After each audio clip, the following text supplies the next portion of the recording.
Today we're diving into change orders, what they are, the different types, and how some unethical contractors exploit them. So what is a change order?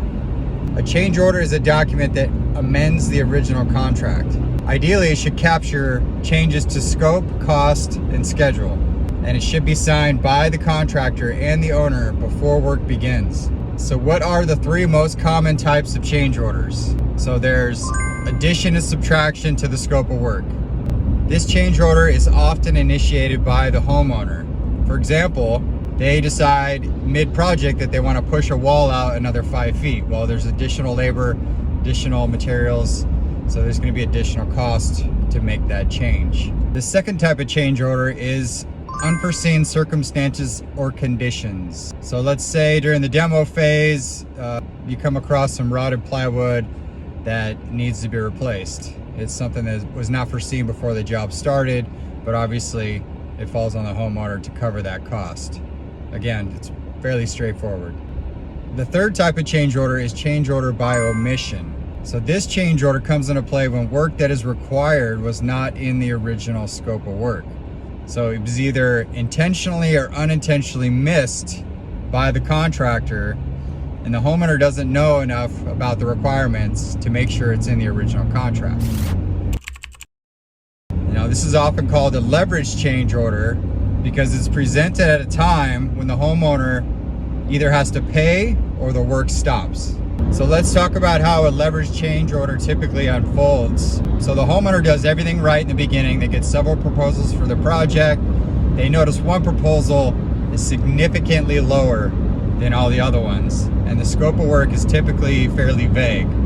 But the contractor, who we'll just call Lowball Larry, seems to be a good dude, and so the budget is tight for the homeowner, and ultimately they award him the contract out of good faith. So at first, the work starts off fairly smooth, but suddenly the contractor identifies missing items that are required to move the project forward. So the first two types of change orders are understandable. They happen, it's construction, things come up. The third one is really the result of unethical behavior in contracting. If the contractor missed it, frankly, he's incompetent. If he intentionally left it out, then we're dealing with an ethics situation where he's trying to take advantage of a homeowner at their most vulnerable time, which is why they call it a leveraged change order, because he has all the leverage in that situation. So naturally the homeowner is going to ask, why wasn't this included in the original contract? And the contractor, Lowball Larry, is going to say, well, it wasn't on the plan, so I didn't include it in my bid, or, oh, I just now noticed it, so we have to get this done before we can move forward. So Lowball Larry then presents the homeowner with a change order or several change orders mid-project for these added items. The homeowner feels pressured to sign to avoid delays or stoppages, and it's more or less impossible to bring in another contractor at this point without throwing the entire project into chaos and voiding the warranty for the work already performed. So it's important to note that the value of these change orders typically will bring the contract in line with the other proposals that the homeowner received prior to starting the job. In fact, it's pretty common that these change orders will push the contract amount above all the other proposals the homeowner received. So how do you protect yourself? Well, obviously you want to read the contract thoroughly. You also want to ask the following questions. Question number one, is all the work required to complete my project included in the contract? This is prior to signing the contract. So the second question is, what happens if additional work is suddenly required that was seemingly evident from the start?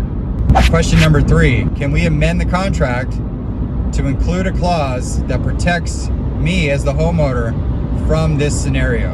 So an amendment to the contract could be that the cost for the change order is simply the cost to the contractor, meaning he gives you all the invoices and all the material receipts and everything. You just pay the cost to get that work done. Now, if Lowball Larry is not willing to adjust his terms, you might want to rethink signing his contract. If it's too good to be true, it probably is. Fortunately, it only takes one Lowball Larry to ruin it for everybody else. I always tell people the most important decision you're going to make on your project is not what type of flooring, to put in the kitchen or what paint color to include in the bathroom, it's your choice of contractor. Take your time, do the research, and choose wisely. You will thank yourself in the end. And now you know.